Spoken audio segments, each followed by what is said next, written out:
Chris back in town for today and ready to chat about this stinker, Chris. Woof, right? I mean, a tale of two halves. And when the Bills blocked that field goal, maybe a lot of Bills fans felt this way. Maybe you felt this way. I thought the Bills were going to ultimately steal that game when it was all said and done and get out. And we'd all say, like, all right, you played bad, but you got the win. But they just never got things on the right track. Well, yeah, that's the drive. Is that the drive where the Elijah Moore end-around happened? Yes, right after the blocked kick is where the Elijah Moore end-around happens. Yeah, so, you've got the momentum. Your defense is, giving you a gutsy effort despite being supremely shorthanded. And you got a 3rd and 1. You got a league MVP that converts it probably 78 to 80% of the time. Like, sneak it twice if you have to. The end around is just inexplicable to me in that spot. You have all the momentum. You have a guy that converts it who's 6'5", 240 pounds. Run it twice, you'll get it. The drive continues, and who knows what happens after that. It's just unfortunate that that's the call there, and it's not the first time. It's literally one game after it blew up the last time. So I think we can safely say that one's been put to bed. I don't know if we're ever going to see that again. Yeah. On 3rd and short. It is kind of amazing, Chris, for how poorly the Bills played that Atlanta, like, what do you think of them coming out of this game? Because they looked so good in the first half, but they didn't want to close it out. I mean, we mentioned the field goal. If Shaq Thompson catches that interception, he might go the distance. Like, Atlanta really, I think, let the Bills hang around more than maybe they deserve to hang around. Yeah, there was nobody in front of Shaq Thompson. He could have walked there. Yeah, it's unfortunate. The ball got on him a little fast. Couldn't catch it clean.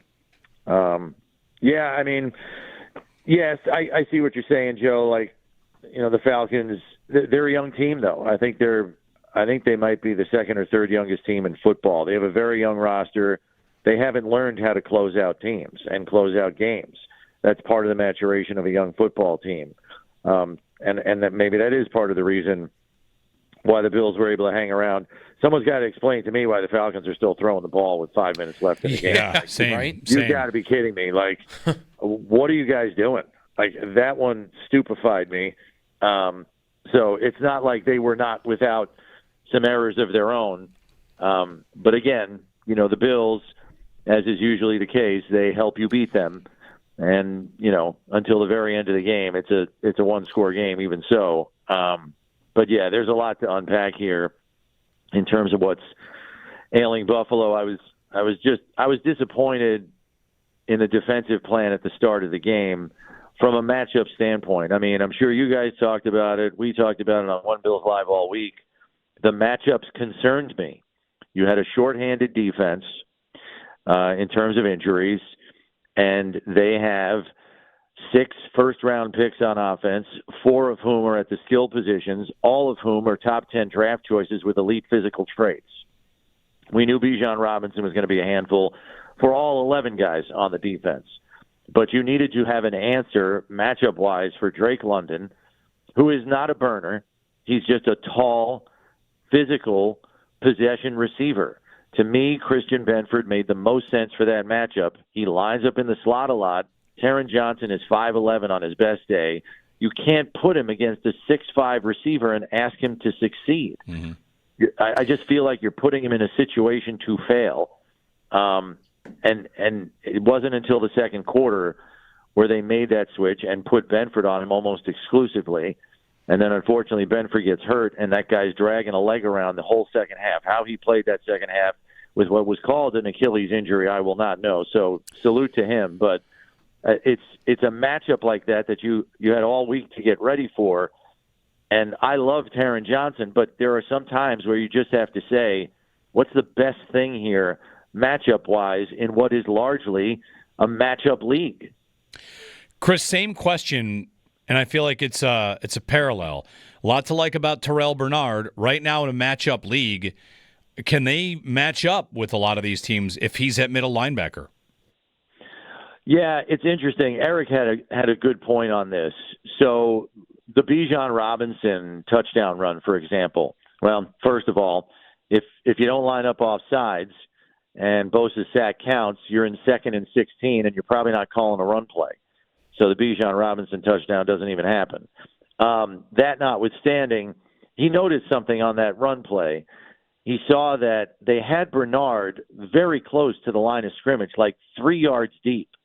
And linebackers a lot of times are 5 and 6 yards deep. And the issue there is, you say, well, what's the big deal? You're trying to get him closer to the ball. Bernard's strength is not his size. It is his speed and ability to come downhill. And when he's coming downhill at his size, he brings more force to the tackle that way. I mean, how many times have we seen him knife in to a gap, and drop somebody for no gain or a loss? And it was Eric's opinion that when you line him up closer to the line of scrimmage, you take away that strength from him. And that's why he got out-angled on that play, that Bijan gets through the hole before he can get there, because he gets washed down the line when he's that close to the line of scrimmage. So there, yes, I understand he's a 226-pound linebacker, but at the same time, he has strengths that you can maximize. They didn't do that on that play, and it costs them dearly.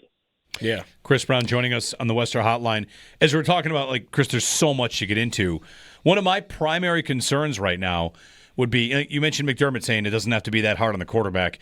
He has been hit a lot in the last couple of weeks, and blitzes are getting home, and teams are playing man and blitzing, and they are not afraid. If I thought the game plan for the second half was what they did on the first drive of the second half. Run it, don't get behind the sticks. If you get in third down scenarios that are third and longer, then they're going to send the house and they're going to hit your quarterback. And on the next drive, they went on a 1st and 10 pass. He took a sack, and they're in trouble.